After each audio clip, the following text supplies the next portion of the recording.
Hello everyone, कैसे हो आप सब लोग। आई होप आप स्वस्थ होंगे, सुरक्षित होंगे। मैं राकेश यादव। आज हम चर्चा करेंगे न्यूक्लिक एसिड पार्ट 2। जैसा कि पिछले वीडियो में मैंने चर्चा की थी न्यूक्लिक एसिड पार्ट 1 में, और उसमें हमने न्यूक्लिक एसिड का जनरल इंट्रोडक्शन देखा था। आज हम न्यूक्लिक एसिड को विस्तार से जानेंगे, और आज हम मुख्यतः जो न्यूक्लिक एसिड के दो प्रकार होते हैं, डीएनए और आरएनए। एक होता है डीएनए और दूसरा क्या होता है, आरएनए। तो हम मुख्य रूप से डीएनए के बारे में चर्चा करने वाले हैं। जैसा कि आप सबको पता है, डीएनए की फुल फॉर्म होती है डीऑक्सीराइबोन्यूक्लिक एसिड। इस डीएनए की सर्वप्रथम इस डीएनए को आइसोलेट करने का कार्य किया था, इसको पृथक करने का कार्य किया था किसने? फ्रेडरिक मिस्र नामक एक साइंटिस्ट था। फ्रेडरिक मिस्र नामक साइंटिस्ट ने इसको सर्वप्रथम आइसोलेट करने का कार्य किया था, और इसको क्या नाम दिया था? न्यूक्लिन। इसको न्यूक्लिन नाम दिया। न्यूक्लिन को ही बाद में डीएनए में बदल दिया गया था, इसको न्यूक्लिन नाम दिया। तो सर्वप्रथम डीएनए को पृथक किसने किया? फ्रेडरिक मिस्र ने, और इसको क्या नाम दिया? न्यूक्लिन। इसको पृथक किसमें से किया था? इसने आइसोलेट किसमें से किया? पस सेल्स में। पस सेल्स में, और इसको मवाद कोशिकाओं में अलग किया था। मवाद कोशिकाओं में इसको अलग करने का कार्य किया था किसने? फ्रेडरिक मिस्र ने। जैसा कि आप सबको पता है, डीएनए अधिकांश जीवों में आनुवांशिक पदार्थ का कार्य करता है। आनुवांशिक पदार्थ का कार्य करता है, मतलब यह अधिकांश जीवों का जेनेटिकली फ्लूइड होता है।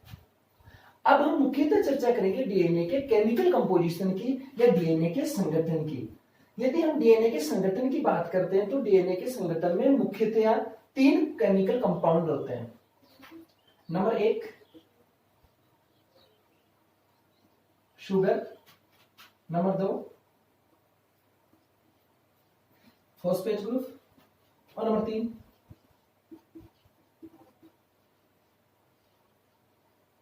नाइट्रोजनी बेस। ये 3 केमिकल कंपाउंड होते हैं, शुगर, फॉस्फेट ग्रुप और नाइट्रोजनी बेस। ये तीनों कंपाउंड मिलकर आपको बनाते क्या बनाते हैं? न्यूक्लियोटाइड। क्योंकि बेसिकली हमें पता है डीएनए क्या होता है? डीएनए क्या होता है? पॉलीमर। पॉलीमर मतलब एक बहुलक होता है किसका? न्यूक्लियोटाइड्स का। न्यूक्लियोटाइड्स का। डीएनए एक बहुलक होता है किसका? न्यूक्लियोटाइड्स का। आपको अच्छी तरह पता होना चाहिए। बेसिकली डीएनए, जैसे पिछले वीडियो में हमने चर्चा की थी, डीएनए के पॉलीमर किसका? न्यूक्लियोटाइड्स का। और एक न्यूक्लियोटाइड्स के में 3 केमिकल कंपाउंड होते हैं। कौन? शुगर, फॉस्फेट, नाइट्रोजनी बेस। इनके बारे में एक एक के बारे में चर्चा करते हैं। फर्स्ट हम चर्चा करेंगे शुगर के बारे में। जैसे कि आपको पता है, शुगर 2 प्रकार की होती है, डीऑक्सी राइबोज शुगर और राइबोज शुगर। डीएनए में कौन सी पाई जाती है? Deoxy ribose. डीएनए में कौन सी शुगर पाई जाती है? डीऑक्सी राइबोज शुगर पाई जाती है। जैसे कि आप सबको पता है, यह मुख्यतः पेंटोज शुगर होती है।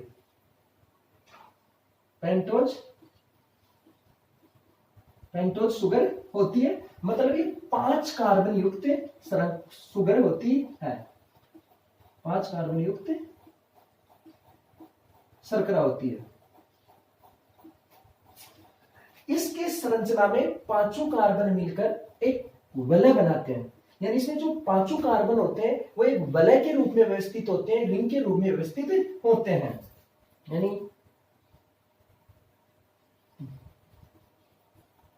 5 कार्बन वलय के रूप में व्यवस्थित होते हैं।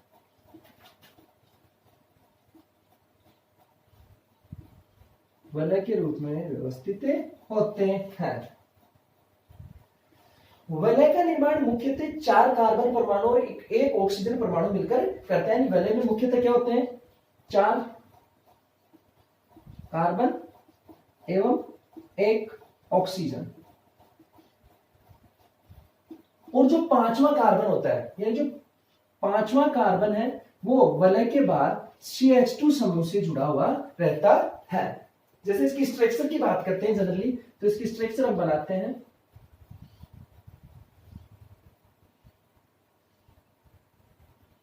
ये इसकी बेसिकली क्या है, स्ट्रक्चर है। 1 2 3 4 5, ये 5 कार्बन है। ये क्या आएगा, OH और H H H H OH H, और यह क्या आएगा, CH2OH। मुख्यतः ये इसकी क्या है, संरचना है, जिसमें 5 कार्बन है, मुख्य रूप से 5 कार्बन है, एक ऑक्सीजन है, बट ये बाहर क्या है, एक जो 5वां कार्बन है वो बाहर किससे जुड़ा हुआ है, CH2OH समूह से जुड़ा हुआ रहता है। जैसा कि हम आगे चर्चा करेंगे, इस शुगर के दोनों ओर एक तरफ इसके फॉस्फेट जुड़ा होता है, एक तरफ इसके नाइट्रोजनी बेस जुड़ा हुआ होता है। ये दोनों ओर हम इसके क्या करेंगे, चर्चा करेंगे। नंबर दूसरा कंपाउंड क्या है, फॉस्फेट ग्रुप।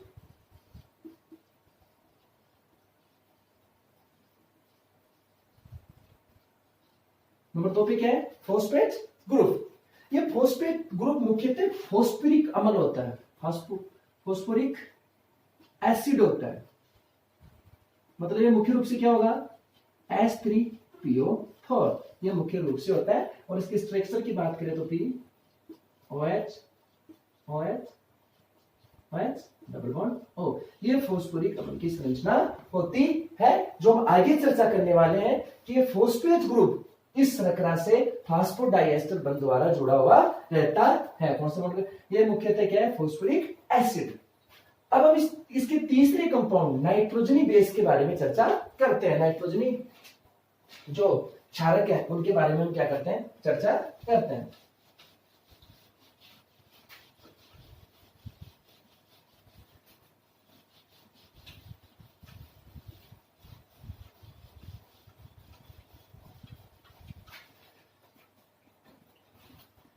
ये तीसरा कंपाउंड है नाइट्रोजनी क्षारक बेस।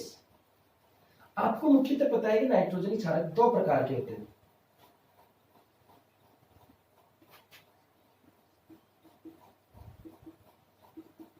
पिरिमिडीन और प्यूरिन। मुख्यतः 2 प्रकार के होते हैं, पिरिमिडीन और प्यूरिन। ये 2 प्रकार के नाइट्रोजनी क्षारक पाए जाते हैं। इसमें आपको पता है 2 होते हैं, एडेनिन और ग्वानिन, और इसमें भी 2 होते हैं, बोलते हैं साइटोसिन और थाइमिन। ये पिछले वीडियो में हमने जानकारी प्राप्त की थी। ये जो पिरिमिडीन होता है ये बेसिकली सिंगल रिंग स्ट्रक्चर होती है, याद रखना। बेसिकली क्या होती है, सिंगल रिंग स्ट्रक्चर होती है, और इसकी संरचना का निर्माण 4 कार्बन एवं 2 नाइट्रोजन परमाणु मिलकर करते हैं। 4 कार्बन एवं 2 नाइट्रोजन परमाणु मिलकर संरचना का निर्माण करते हैं। किसकी संरचना, पिरिमिडीन की संरचना का निर्माण करते हैं, और ये बेसिकली सिंगल रिंग स्ट्रक्चर होती है। किस प्रकार से,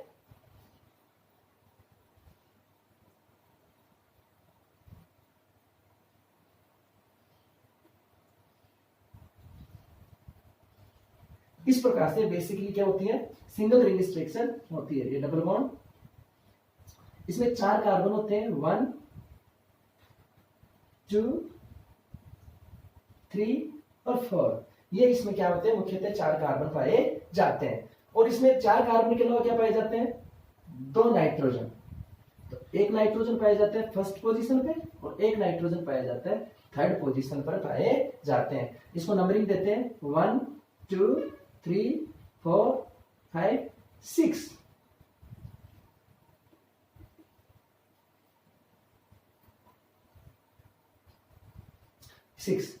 अब देखना इसमें नाइट्रोजन कहां प्रेजेंट है, एक तो फर्स्ट पोजीशन पे है और एक है थर्ड पोजीशन पे। तो हम यहां लिख सकते हैं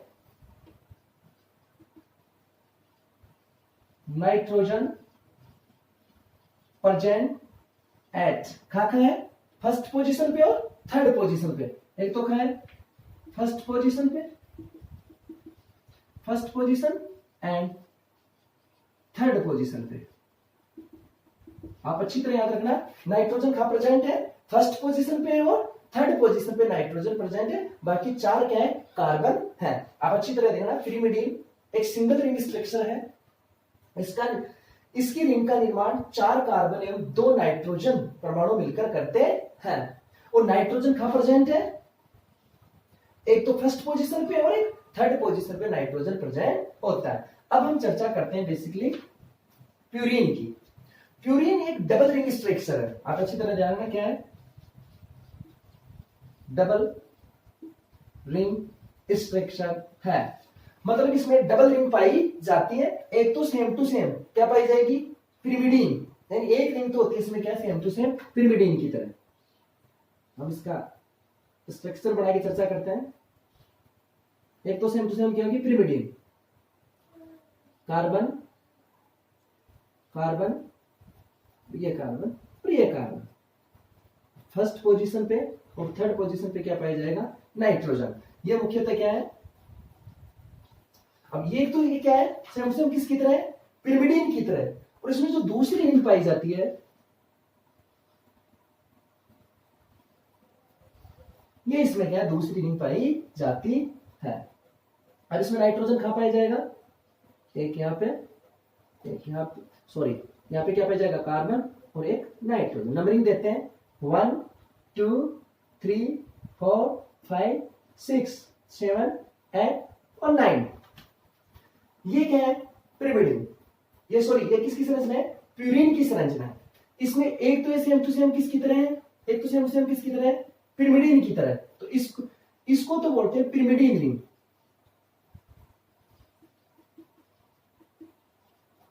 ध्यान रखना, इसको क्या बोलेंगे, पिरिमिडीन रिंग। और ये जो दूसरी है इसको बोलते हैं इमेडोजोल रिंग, इमेडोजोल रिंग। अच्छी तरह याद रखना, एक को तो क्या बोलेंगे, पिरिमिडीन रिंग, और दूसरी को क्या बोलेंगे, इमेडोजोल रिंग। अब इसमें नाइट्रोजन कहां का प्रेजेंट है, तो हम लिख सकते हैं नाइट्रोजन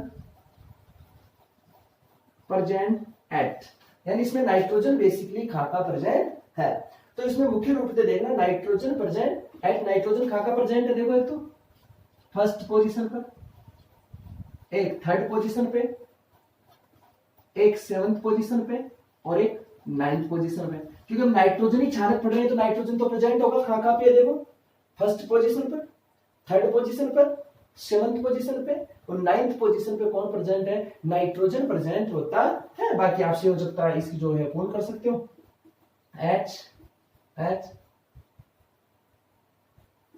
H और H, इसकी से हो सकता है आप क्या कर सकते हो, पूर्ण कर सकते हो। तो जो प्यूरीन होती है वो डबल रिंग स्ट्रक्चर होती है। एक रिंग तो होती है इसमें पिरिमिडीन रिंग और दूसरी कौन सी होती है, इमेडोजोल रिंग। और इसमें नाइट्रोजन कहां प्रेजेंट होगा, फर्स्ट पोजीशन पर, फर्स्ट पोजीशन पे, थर्ड पोजीशन पे, सेवंथ पोजीशन पे और नाइन्थ पोजीशन पे नाइट्रोजन प्रेजेंट होता है। यह था नाइट्रोजन बेसिस के बारे में चर्चा। अब हम चर्चा करते हैं कि जो तीनों केमिकल कंपाउंड होते हैं ये किस प्रकार से आपस में जुड़े हुए रहते हैं।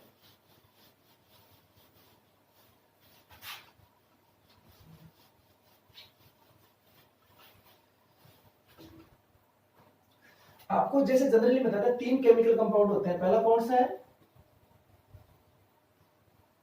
नाइट्रोजन बेस, फिर क्या है, शुगर, तीसरा क्या है,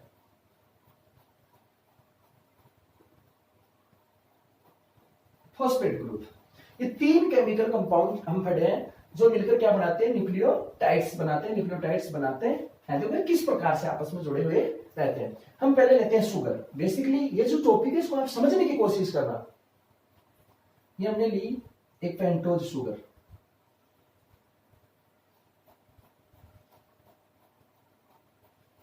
ये बेसिकली हमने पेंटोज शुगर ली 1 2 3 4 5। ये क्या है, OH H H H H OH H और यहाँ क्या है, CH2OH। अब जैसे कि अब मैं इधर लिख देता हूं, मैंने आपको पहले बताया था, जो पिछला वीडियो था उसमें बताया था कि नाइट्रोजनी बेस किसके साथ जुड़ता है, शुगर के साथ। यानी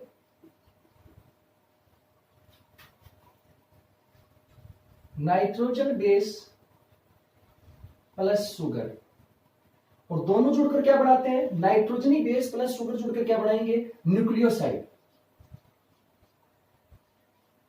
न्यूक्लियोसाइड। अब ये जो नाइट्रोजनी बेस है वो शुगर के साथ जुड़ेगा, या ऐसे बोल सकते हैं शुगर किसके साथ जुड़ेगी, नाइट्रोजनी बेस के साथ। कहां पर जुड़ेगी, ध्यान रखना इसके 1 प्राइम कार्बन पे फर्स्ट प्रथम कार्बन से जुड़ती है नाइट्रोजनी बेस। कहां जुड़ेगा, ध्यान रखना यहां पे कौन जुड़ेगा, नाइट्रोजनी बेस। नाइट्रोजनी बेस, और नाइट्रोजनी बेस जुड़ के क्या बनाएंगे, न्यूक्लियोसाइड। कौन से कार्बन से, फर्स्ट कार्बन से। यदि आपको क्वेश्चन आ जाए कि नाइट्रोजनी बेस शुगर के कौन से कार्बन से जुड़ता है, फर्स्ट कार्बन से, कौन से बॉन्ड के द्वारा, ग्लाइकोसिडिक बॉन्ड के द्वारा। कौन से बॉन्ड के द्वारा, याद रखना आप अच्छी तरह, ग्लाइकोसिडिक बॉन्ड। यानी जो नाइट्रोजनी बेस होता है वो शुगर से कौन से बॉन्ड के द्वारा जुड़ेगा, ग्लाइकोसिडिक बॉन्ड के द्वारा। और कहां पर जुड़ेगा, फर्स्ट कार्बन से। कहां पर जुड़ेगा, फर्स्ट कार्बन से जुड़ता है। यदि क्वेश्चन आ जाए कि नाइट्रोजनी बेस और पेंटोज शुगर के मध्य कौन सा बॉन्ड पाया जाता है, ग्लाइकोसिडिक बॉन्ड पाया जाता है। या क्वेश्चन आ जाए कि जो नाइट्रोजनी क्षारक होते हैं वो शुगर के साथ कौन से बॉन्ड से जुड़ते हैं, ग्लाइकोसिडिक बॉन्ड के द्वारा जुड़ते हैं। और किससे जुड़ेंगे, फर्स्ट कार्बन से जुड़ते हैं। और जुड़कर क्या बनाएंगे, न्यूक्लियोसाइड। क्या बनाएंगे, न्यूक्लियोसाइड बनाते हैं। अच्छी तरह समझ में आ गया। अब आपको पता होना चाहिए कि जो नाइट्रोजनी क्षारक होते हैं वो 2 प्रकार के होते हैं। आपको पता है नाइट्रोजनी क्षारक मुख्य रूप से 2 प्रकार के होते हैं, एक तो पिरिमिडीन, एक तो होती है पिरिमिडीन और दूसरी क्या है, प्यूरिन। क्या दोनों ही सेम प्रकार से जुड़ते हैं, या दोनों ही इसके सेम प्रकार से जुड़ते हैं, ऐसा नहीं है, दोनों अलग अलग टाइप से इससे जुड़ते हैं। जो पिरिमिडीन है, ये जो पिरिमिडीन है अपनी थर्ड पोजीशन के द्वारा इसके फर्स्ट कार्बन से जुड़ती है। यानी हम लिख सकते हैं पिरिमिडीन अपनी थर्ड पोजीशन द्वारा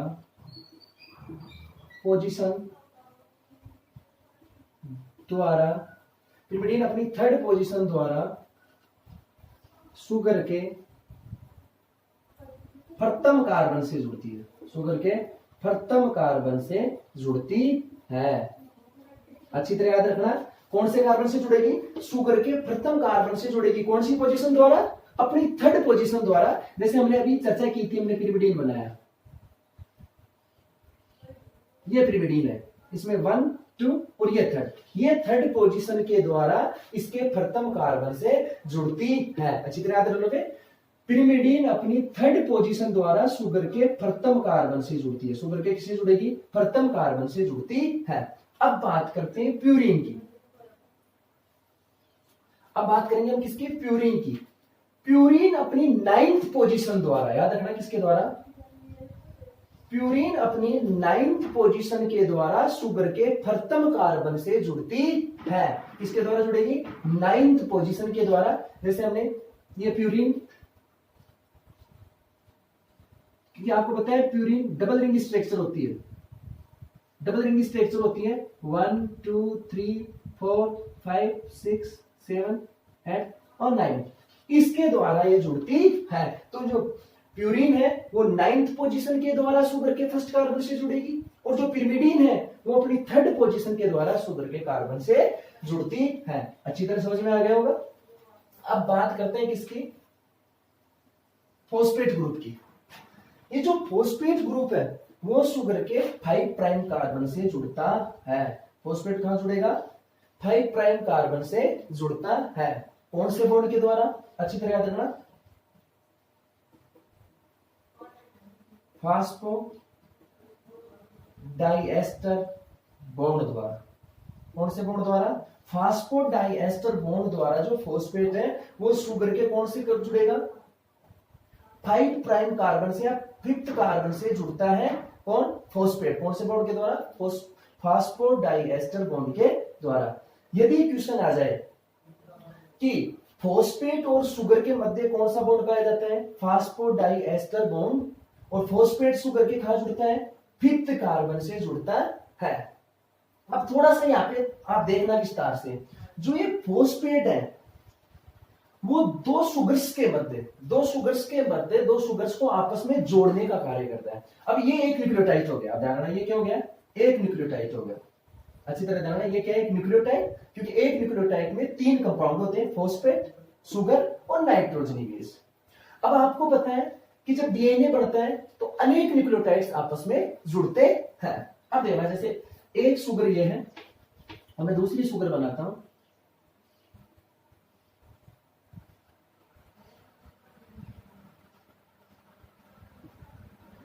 OH H H H OH H और CH2 OH 1 2 3 4 5। अब यहां पर आप देखना ये दो न्यूक्लियोटाइड्स हैं या दो शुगर्स हैं, तो ये जो फॉस्फेट होता है एक शुगर के जुड़ता है ये 3 प्राइम पर, इधर देखना ये क्या है 3 प्राइम यानी थर्ड कार्बन से, और दूसरी शुगर के ये जुड़ता है क्या, फिफ्थ कार्बन से जुड़ता है। तभी तो मैंने आपको पहले बताया था कि जो फॉस्फेट होता है वो दो शुगर्स के मध्य पाया जाता है, दो शुगर्स के मध्य पाया जाता है। और ये जो बंध बढ़ता है इस बंध को क्या बोलते हैं, फास्फोडाइएस्टर बॉन्ड। क्या बोलेंगे, फास्फोडाइएस्टर बॉन्ड। यदि क्वेश्चन आ जाए, देखो यहाँ पे क्वेश्चन दो तीन प्रकार से आता है। तो है कि दो शुगर्स को जोड़ने का कार्य कौन करता है, फॉस्फेट। कैसे, 3 प्राइम टू 5 प्राइम। याद रखना ये जो फॉस्फेट है वो 3 प्राइम टू 5 प्राइम कौन सा बंध बनाता है, फास्फोडाइएस्टर बॉन्ड बनाता है। यदि क्वेश्चन आ जाए कि दो न्यूक्लियोटाइड्स के मध्य, किसके मध्य, दो न्यूक्लियोटाइड्स के मध्य कौन सा बॉन्ड पाया जाता है, फास्फोडाइएस्टर बॉन्ड। दो न्यूक्लियोटाइड्स को आपस में जोड़ने का कार्य कौन करता है, फॉस्फेट। अब ये दो न्यूक्लियोटाइड्स आपस में जुड़ गए, ऐसे अनेक न्यूक्लियोटाइड्स आपस में जुड़ते जाएंगे और जुड़कर क्या बन जाएंगे, polynucleotide chain. Polynucleotide chain. Question आ जाता है कि जो ये फास्फोडाइएस्टर बॉन्ड होता है ये दो न्यूक्लियोटाइड्स के मध्य जुड़कर पॉलीन्यूक्लियोटाइड चेन बनाता है। तभी तो फास्फोडाइएस्टर बॉन्ड को डीएनए की रीढ़ बोला जाता है, डीएनए की बैकबोन बोला जाता है। ये क्या है, डीएनए की रीढ़ है, क्योंकि दो न्यूक्लियोटाइड्स को कौन जोड़ेगा, फॉस्फेट। और फॉस्फेट कौन से बंध के द्वारा, फास्फोडाइएस्टर बॉन्ड के द्वारा जोड़ता है। तभी तो एक पॉलीन्यूक्लियोटाइड क्या बनेगी, चेन बनेगी, पॉलीन्यूक्लियोटाइड चेन बनती है। नाउ यू अंडरस्टैंड, शायद समझ में आ गया होगा। इसके बारे में हम थोड़ा सा आगे भी देखेंगे जब डीएनए की संरचना पढ़ेंगे। आप थोड़ा सा वापस यहाँ पर ध्यान देना। एक तो फास्फोडाइएस्टर बॉन्ड कहां जुड़ता है, शुगर्स के 3 प्राइम टू 5 प्राइम पर। शुगर्स के मध्य कहां जुड़ेगा, ये देखो 3 प्राइम है और ये क्या है 5 प्राइम के मध्य। एक तरफ ये 3 प्राइम से जुड़ा हुआ है और दूसरी की 5 प्राइम से जुड़ता है, और जुड़कर क्या बना लेगा, पॉलीन्यूक्लियोटाइड चेन बनाता है। दो न्यूक्लियोटाइड्स को आपस में जोड़ दिया। अच्छी तरह देख ध्यान रख लोगे। नेक्स्ट हम चर्चा करते हैं।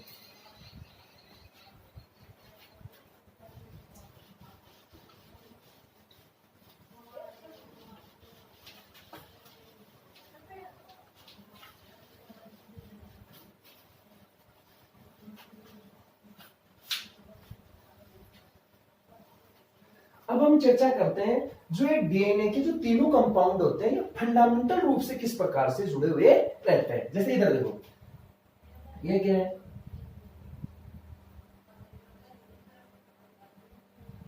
Nitrogen base. किसके साथ जुड़ता है नाइट्रोजन बेस, आपको पता है, शुगर के साथ, और जुड़कर क्या बनाएगा, न्यूक्लियोसाइड।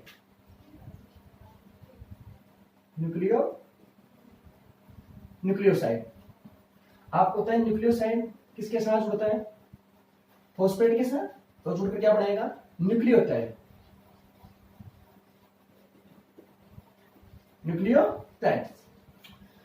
नाइट्रोजन बेस किसके साथ जुड़ा, शुगर के साथ, और जुड़कर क्या बनाया, न्यूक्लियोसाइड। और न्यूक्लियोसाइड किसके साथ जुड़ा, फॉस्फेट के साथ, और जुड़कर क्या बनाया, न्यूक्लियोटाइड्स। किस प्रकार से, आप देखो कुछ समझते हैं एग्जांपल्स के द्वारा।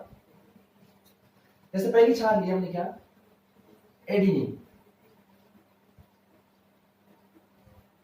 पहली क्षार ली क्या, एडेनिन। क्षार के साथ हमेशा कौन जुड़ेगी, शुगर। और आपको पता है डीएनए में कौन सी शुगर पाई जाती है, deoxy ribose sugar, deoxy ribose sugar. दोनों जुड़ के क्या बनाएंगे, इधर देखना,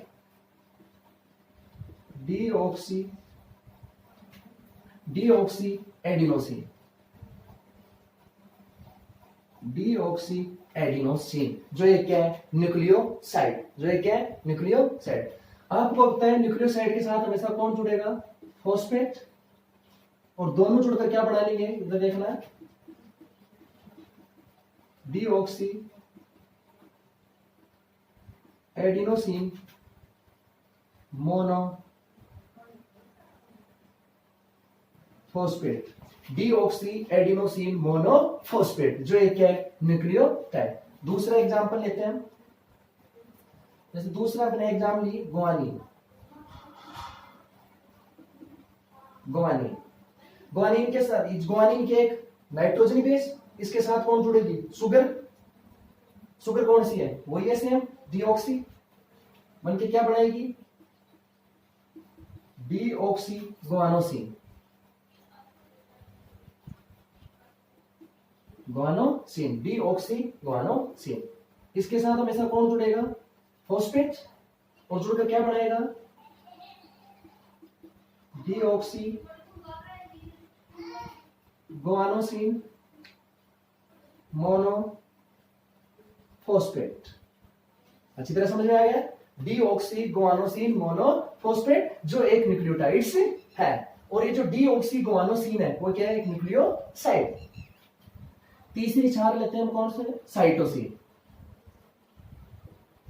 साइटोसिन ये एक क्षार है, इसके साथ कौन जुड़ेगी, शुगर। क्या बनाएंगे, डीऑक्सी साइटिडीन, साइटिडीन। इसके साथ कौन जुड़ेगा, आपको पता है हमेशा न्यूक्लियोसाइड के साथ कौन जुड़ता है, फॉस्फेट। और क्या बना लेगा, डीऑक्सी साइटिडीन मोनोफॉस्फेट, मोनोफॉस्फेट। आपको पता है चौथी क्षार कौन सी आती है, थाइमिन। थाइमिन एक क्षार है, क्षार के साथ हमेशा कौन जुड़ता है, शुगर। और जुड़ के क्या बनाएंगे, डीऑक्सी थाइमिडीन, डीऑक्सी थाइमिडीन। ये एक न्यूक्लियोसाइड है, न्यूक्लियोसाइड के साथ हमेशा कौन जुड़ती है, फॉस्फेट। और जुड़कर क्या बनाएंगे, डीऑक्सी थाइमिडीन मोनो